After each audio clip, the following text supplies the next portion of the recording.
Welcome back.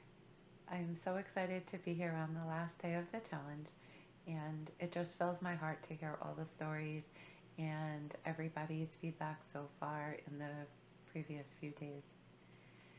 I have to tell you, if you're following along and you're actually doing the work, you're going to thank me and you're going to reap the benefits of this process.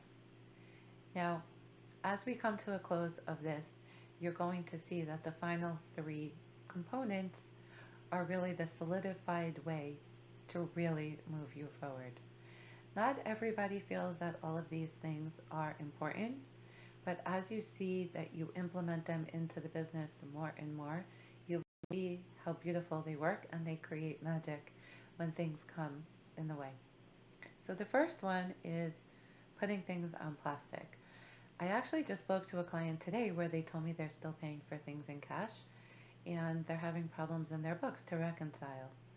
Now, when you pay for things in cash, it just makes so much more work.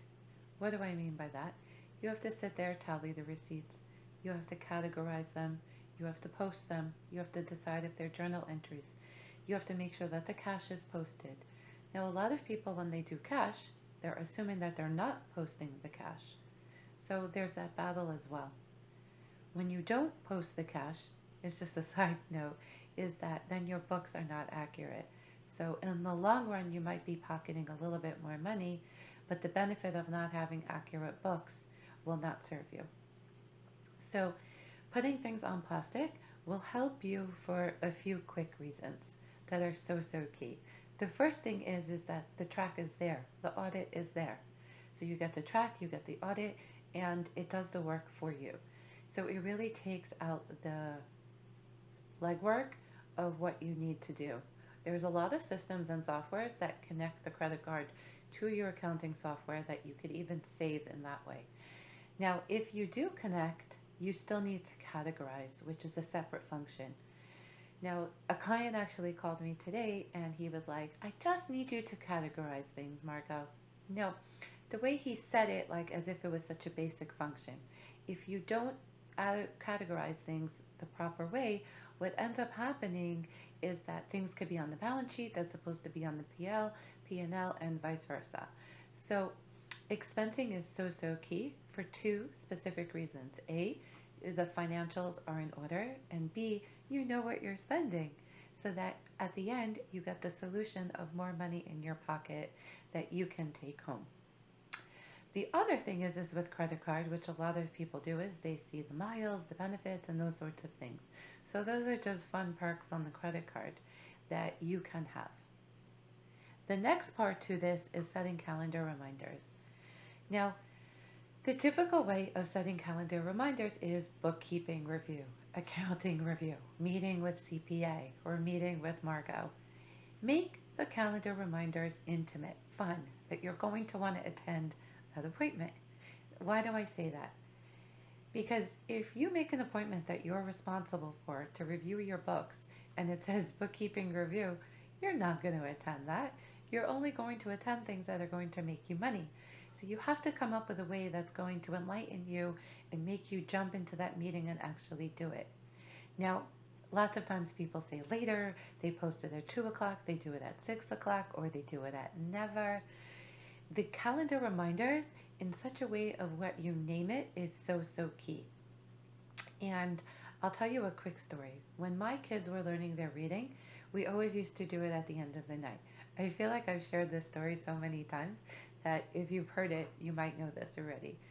And the tutor said to me, do it first because at the end of the night you're tired. So when I tried that with my kids, they're already tired from school, but it got the reading done. And we got over that early in the night so that the whole night wasn't, just a headache.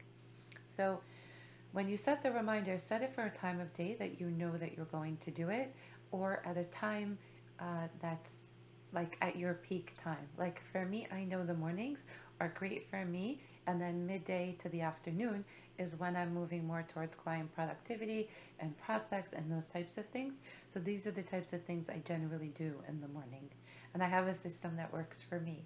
So you may move it one week or the other, but that's the key. And also, I do suggest with going through this process, you do it more often, like weekly, and really attend it. If 30 minutes is too long, then do it for 15 minutes and then build from there.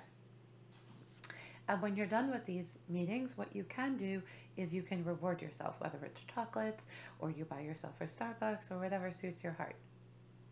The last part is reviewing accounts receivable. So many people are laxated with this and then they burn bridges on the other end because they're afraid to tell the client. They're afraid to change the terms. They're afraid to ask. They have all this fear in the way.